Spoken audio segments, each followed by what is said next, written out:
I think something's gonna happen, man. I know Minnesota's desperately trying to unload Ricky Rubio, which that's the least of their worries, if you ask me. But I'm like, I get it. Okay, the season's lost, no playoffs. You're trying to get all the minutes to the younger guys, and Rubio's probably complaining like he over here on some Bane stuff, like, why am I here? Like type. Yeah. So I just hope that my boys don't trade for him, because once we are healthy, there's not going to be no room for Mr. Rubio in Orlando. So I don't even want them to even dabble with that. Clippers clearly need a point guard in general, so he can head on out to the Clippers if they can make a move work for him. So. And then, bro, how aggravating would it be with the Spurs coming out making that statement about LaMarcus Aldridge, and then nothing happens, bro, or the Cavs sitting down drumming, and then nothing happens. It's like, bro, so you really just taking this nigga's whole season away for what? Now that one right there is going to be the one that irritates me the most, because I'm like, y'all made all this riffraff. We're going to shut him down. We don't want him playing. We want him to still be a part of the team, even though he's not playing for the team. Like, all that for a drop of blood. Like, bro, I'm on Thanos with that, bro. Like, real all this talk. for a drop of blood. That was the perfect reference, bro. Like, I don't get it. Like, all this extra stuff, bro, only for him to just be sitting there. It's what to get bought out anyway. Like, we knew damn well the market's thin for him. Like, think about it. They got him for a second round pick or whatever insulting trade package that was. He's got a bloated salary. He doesn't fit the modern big man prototype, but he could still help a contender based on how the rest of the team is constructed. So, man, real talk, bro. He's young enough to adapt. I feel like it's not like he's a Dwight Howard. Like, he's still got a few good productive years left. Not to shit on Dwight, but we know what it is. We know Dwight's track record, and we know he had to eat the biggest piece of humble pie ever. Yeah. and luckily for him, that translated into him finally getting the one thing that was missing from his resume, which was a title. And I hate to say it, the Lakers' deficiency up front right now is starting to show he's missed more than what we was all anticipating. I didn't even like those moves, bro. I was like, why would they get rid of him for Marc Gasol? I wasn't a big fan of the Montrezl Harrell pickup. Like, I understand he was commanding some market value, and I know that was more so he wanted to go to the Lakers just despite the situation with the Clippers. But, bro, like, what more did you need to see? The boy got torched by the Joker in the playoffs. Goodness gracious. You know what I mean? Like, that's probably what killed all that noise about him getting a max contract. Oh, my Real talk. God. They're like, hold on, bro. You seriously? Man. And it's trash, man. It's trash to give him all that blame. I know this is a little when we go off on our tangents, but it's trash to give him all the blame. But he got worked out, pause. And then Doc didn't change the game plan. Why would you ever double a dude like him on the perimeter when he's just as dope at passing, bro? All he had to do was make the right pass over and over. That's it. It's insane, man. I mean, the Joker's a tough matchup, bro. Like, that's why you need versatile guys up front. But see, the problem was they overloaded themselves with too many of the same type of guys. They overloaded themselves with all those sawed-off shotguns at power forward and no legit big man outside of Zubac. You know what I'm saying? Like, all that going to get bounced in the second round. So. And then that, bro, Doc all of a sudden cut Zubac's minutes. Why? He was balling. Yeah. It makes no sense, bro. It's like they sabotage their own shit. Sometimes, hey, man, we've seen worse. So, you know what I mean? Heaven forbid I go back to that 2015 finals. Your boy Timothy Mozgov was out there giving the balling. I knew you were about to bring that up. You know I was going to bring that up, bro, because I swear to God, that is the sole reason the Cavs lost to the Warriors, bro. Insane, bro. Good. I'm like, I never forget that. Not to get off all heavily into that, but real talk. The Memphis Grizzlies, as much as Draymond wanted to crap on Tony Allen, I hate to bring that up, but as much as he crapped on Memphis, bro, we all know doggone well Memphis had one legit perimeter player in place of Tony Allen on offense, bro. They could have beat the Warriors, man, period, because they had no answer up front, and they forced them to go big. They forced them to have to play David Lee and Bogut and go big against them. And then the Cavs showed it to them, like Tristan and Mozzie was balling up front. Yeah. I'm like, oh, bro, I don't get it, man. He gives him 28-10 and sits him down the rest of the series. Like, oh my goodness. I just don't understand, bro. Like Coaches, they need to bro. be investigated. Well, put it this way, that's the reason why David Blatt didn't take another job in the NBA after that, bro. So, but what about Doc?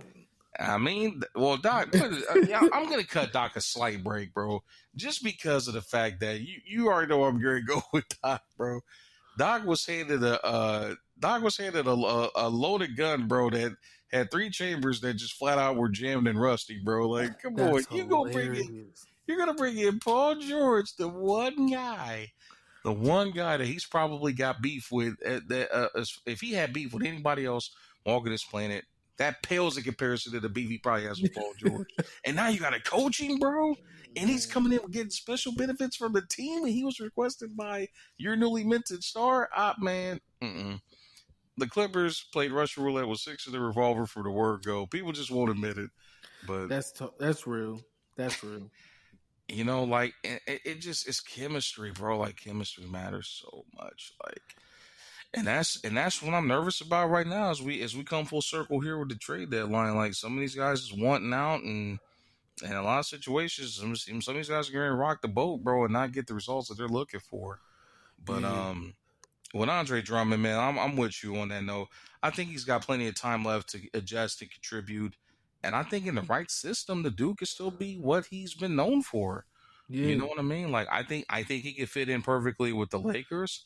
I think he desperately could fill that void in Boston because Boston clearly needs another big man outside of Tyson Thompson, bro. Like they need a legit big, like Exactly, badly. bro. You know, I think he'd be a perfect fit, especially considering they haven't been as dominant up front since they lost Al Horford. So you replace him with Drummond. Granted, he can't stretch the floor, but he's going to control the paint. You know what I'm saying? Yeah. And that could be just what the doctor ordered up there in Boston. So there's a lot of teams. If he lands there, he can help them immediately. So. And as far as when I said adapt, I mean everything but the 3-point. I don't want to see him shooting no 3-point shot.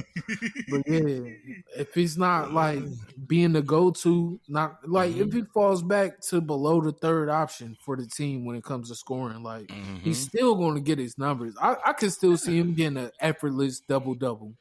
The dude will still, I mean, put it this way, even as a third or fourth option, Andre Drummond is still good for 16 and 12 a night. I don't care what nobody say. The dude's a walking double-double machine. Easy. You know, with high efficiency shooting, and then with the right system, you know, his efficiency might go up. So who knows, bro? A lot of teams could use a drummer right now, but I hate to say this for anybody that's rooting for the Cavs to get anything in return. I think I might as well get ready to call Mr. Gilbert up because there's going to be some money getting cashed out. You already know. That man is heading for the buyout market after all these shenanigans. I can almost guarantee that man's not getting traded before the deadline. You know, at all. Yeah. Next target on the list, your favorite guy. You know, your favorite all-time power forward, Mr. LaMarcus Aldridge. Not to repeat myself, man. The Spurs released a statement, bro. They said we're just going to amicably, I don't want to mess that word up, part ways. Amicably part ways. Every time I hear the word amicably, I think of 40-year-old virgin, bro. You boy at the store talking to Kevin Hart, my man Romani Malco. Shout out to Romani. He goes, see, now you're being condescending. You've been warned. Let's move forward amicably. It's like, stop using them big words with me. That was hilarious. I'm going to take that as automatic sign of disrespect. It's too funny, bro. And I would go into what else my man said after that, but we have future shareholders and sponsors that we're trying to keep the books clean on us. So. But nonetheless. But man, they released a statement. Yeah, they did. If nothing happens, what was that for? Put it this way. The Spurs, their credit's in the toilet right now. Let's just be honest, bro. They went from having like an 800 beacon score as far as like being a shining example of what a franchise should look like to being like, all right, Pop, you don't have Duncan no more. Tony Parker's retired. Manu's gone, and you fumbled that situation with Kawhi, and DeRozan didn't pan out. Shit it on Kawhi. Danny Green's gone. Yeah, and I think that these vets that you traded for trying to keep the Titanic from sinking is stunting the growth of these young guys that you need to develop at this point. So, yeah, I think as much as Mr. LA's sacrifice for the franchise, I mean, I like the move for them to come out and save face publicly. I mean, it was a bad move from the get go. He wasn't never really that fit. They thought he was going to be the second coming of Tim Duncan, and that's just not him. LaMarcus Aldridge is LaMarcus Aldridge. He's not Tim Yeah. Duncan or Kevin Garnett, bro. The dude's a walking, face up four bucket that could have made more noise in today's NBA, but just he left a golden situation that you know, he left a golden situation and that move didn't pan out. Super facts. So, But now, man, the more and more you kept saying him to Miami, I like that. mm-hmm. I And think, then go ahead. that, my bad, that low key like revives their season and their playoff chances. Because I can't see it like right now as is. And I think that's literally all he's lacking right now. I mean, he's not the all star that he once was, but LaMarcus Aldridge could still help a contender. And I think in a situation like Miami, Pat Riley, the franchise, the resume speaks for itself. They're fresh off of a finals trip. They got youth on their side. You got a big where you won't have to play at the five. You know what I mean? And you fit exactly what they're missing, which is a true stretch four or a guy that can help space the floor, and you can still get your touches, bro. Like whenever Jimmy and on them ain't on the floor, you can still get your touches. Yep. So if I'm him and he gets bought out, bro, for me it's Miami, and there wouldn't be nowhere else to go. I mean, I think it's a match made in heaven, but he's got to drink the water, man. We can only show him where it's at. He got to drink it. Man, I just got a bad feeling he about to mess around and go to somewhere like Golden State or Boston, and it ain't gonna work out. Dog. Because even what you just said, even if he was on the floor with Jimmy at the same time, I could see him dumping the ball off, like drawing defense, dumping the ball off, and then LaMarcus just eating easy. Yeah. You know what I mean? But I don't know, man. Yeah, if he went to the Warriors, bro, that would be weird. Like, what position does he play? Center? He's not going to put it this way. You're not going to start at a Wiseman. Dre's the four, technically. You really can't move Dre back to the three, or else that whole best defender ever's title's definitely going out the window. And like you said about a shot just early, you know what I mean? Earlier, he can't play no three. You gotta be able to shoot. Right. He can't play the three, which is going to hurt them even more if he's at the three on both sides of the ball. So I don't think Golden State's a good fit for him. I don't know. I think Miami is it, man. The only other place I would even remotely entertain, and this might be a bit of a stretch, I might would consider Milwaukee or maybe Philly. I think he's say Milwaukee. I think he's destined to fit. Honestly, man, put him up there in Milwaukee. That'd be fire. That'd be fire. Put Giannis at the five. Let Giannis roam. Now he's surrounded by more traditional and more athletic scorers. You know what I'm saying? So now that really opens up the floor. All shooters, man. I think that would be a good fit. He get rebounds. That'd be disgusting for real. For real, man. And I think I'm not as excited about the Philly option. I think it could possibly work, but I also look at what happened with Al Horford, and that's got me kind of thinking like, I don't know about that one. That's exactly why when you said the Celtics, I felt that way. Like, I don't know, man. Certain styles that don't mesh, and then especially in Boston, bro. I feel like Jason Tatum played the four. He can play the three. Yeah, he's a natural three, but right now they've been successful with him working as a four, to create matchup problems, and he's obviously long enough, pause, to defend most fours in today's game. Yeah. So, I think Boston's a Andre Drummond away from getting back in this Eastern Conference race, man, but that's just me. I think that's exactly what they need. I don't know why they wouldn't make that move, bro. You're wasting young talent that can do it now. Like I don't mean to jump off on a tangent again. This is kind of like, hey man, this is the Triangle Offense Podcast, bro. We do what we do. You go ahead, bro. Bro, it reminds me of like Penny and Shaq. Like, bro, y'all could have got shit done early, bro, when they was young. They went to the Eastern Conference Finals and the finals young, so they